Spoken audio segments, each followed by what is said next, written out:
দেখো পটলের দোরমা বানাবো।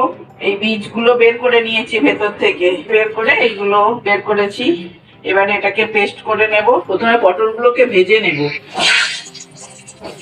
ভেজে নিই সবগুলো। আমি ওই পটলের দানাগুলো পেস্ট করে নিয়েছি। এটা ভাজা হচ্ছে। এবারে এটা মোটামুটি কিছুটা ভাজা হয়েছে। এবারে তুলে নিতে হবে। পুরোপুরি যদি ভাজি তাহলে চুপসে যাবে। এক এক করে তুলে নিই। এগুলো এবারে একটু ঠান্ডা করতে দেবো। এখন পুরটা বানিয়ে নেব। কালো জিরে ফোড়ন দিলাম। এবারে ওই দানা বাটাটা দিয়ে দিলাম।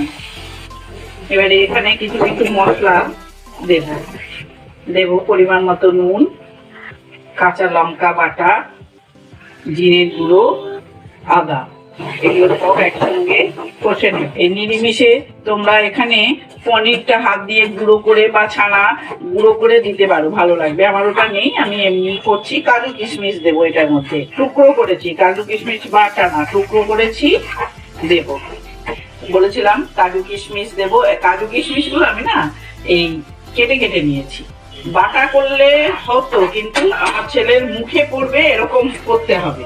এবারে দিয়ে দেবো একটু মিষ্টি।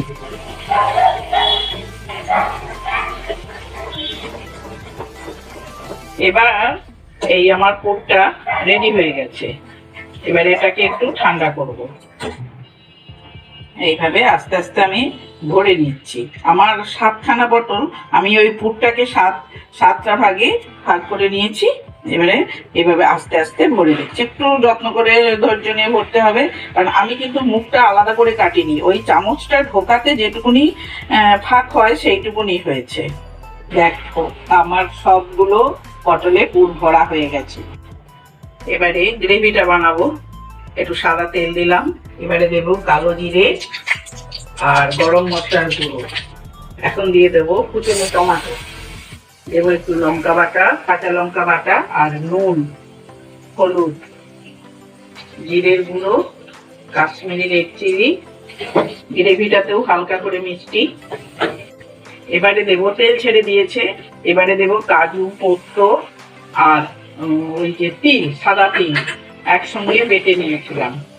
মশলা থেকে তেল ছেড়েছে, একটু জল দেব।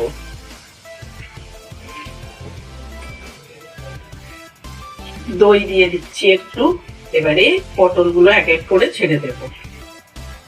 চেরা কাঁচা লঙ্কা দিয়ে দেব। একটু চাপা দিয়ে দিলাম। দেখো বন্ধুরা, হয়ে গেছে আমার পটলের দোরমা। কেমন হয়েছে বলো একটু তোমরা।